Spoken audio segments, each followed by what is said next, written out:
ED বা প্রসিকিউশনের বক্তব্য অনুযায়ী যে বিস্তীর্ণ এলাকার ভেড়িগুলো দখল করে শাহজাহান কিছু অবৈধ আয় করেছেন, যেটা মৌখিক বক্তব্য রেখেছেন।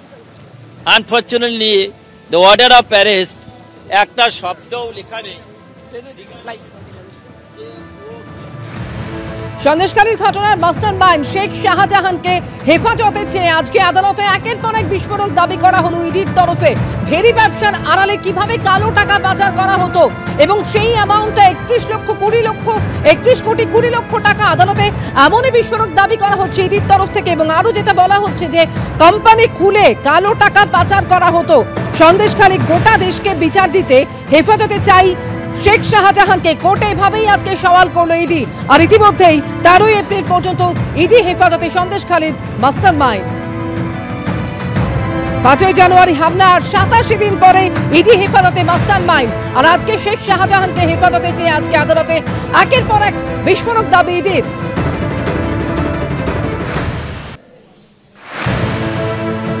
ভেড়ির আড়ালে 31 কোটি 20 লক্ষ টাকা পাচার। শেখ শাহজাহানকে হেফাজতে চেয়ে আজকে আদালতে এমনই বিস্ফোরক দাবি করা হলো ইডির তরফে।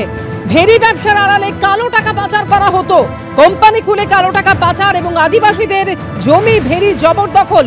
শেখ শাহজাহানকে হেফাজতে চেয়ে আজকে কোর্টে এমনই বিস্ফোরক দাবি করলো ইডি। একই সঙ্গে ইডির তরফ থেকে আরো বলা হলো যে সন্দেশখালীকে বিচার না দিলে অভিশাপ হয়ে যাবে। সাগরেদদের সামনে রেখে জমি ভেড়ি জবরদখলের অভিযোগ। সন্দেশখালী গোটা দেশকে বিচার দিতে হেফাজতে চাই শেখ শাহজাহানকে। কোর্টে আজকে এভাবেই সওয়াল করলো ইডি। সিন্ডিকেট খুলে সন্দেশখালীতে ভেড়ি জবরদখলের বিস্ফোরক অভিযোগ। 13 এপ্রিল পর্যন্ত ইডি হেফাজত হয়েছে সন্দেশখালীর মাস্টারমাইন্ডের। 5 জানুয়ারি হামলা 87 দিন পরে ইডি হেফাজতে সন্দেশখালীর মাস্টারমাইন্ড।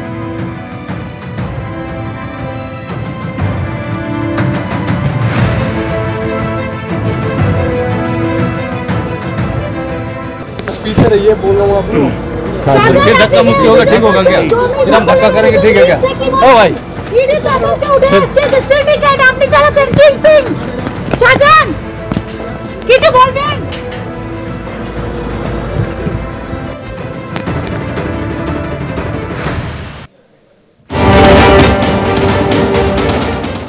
আজকের ঘটনাতে তারা ব্যবহার করেছে সাইফন কথাটা, মানি সাইফনিং।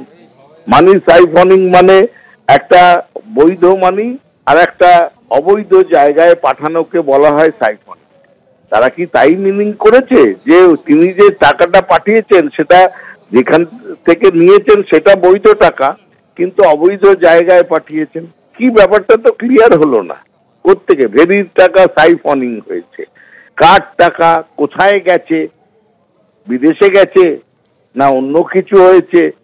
এসব না দিয়ে তারা একটা এমন রহস্য রোমাঞ্চ সিরিজ তৈরি করে দেয় ইডি, এবং পরবর্তী ক্ষেত্রে আমরা বারবার দেখি পরবর্তী ক্ষেত্রে তার কোনো ফলো আপ হয় না। কেউ জানতে পারে না আসল ঘটনা তারা কি বলতে চেয়েছিল, কার বিরুদ্ধে কোন অভিযোগ এবং তাতে শাস্তি বিধান কার হলো। সুতরাং পুরো জিনিসটাই গোল গোল কথা বলা, যেরকম অনেক ক্ষেত্রে রাজনীতিবিদদের দেখা যায়, সেই রকমই এখন ইডিও ওই পলিটিক্যাল ন্যারেটিভ তৈরি করতে গিয়ে কোর্টে দাঁড়িয়ে গোল গোল কথা বলছে।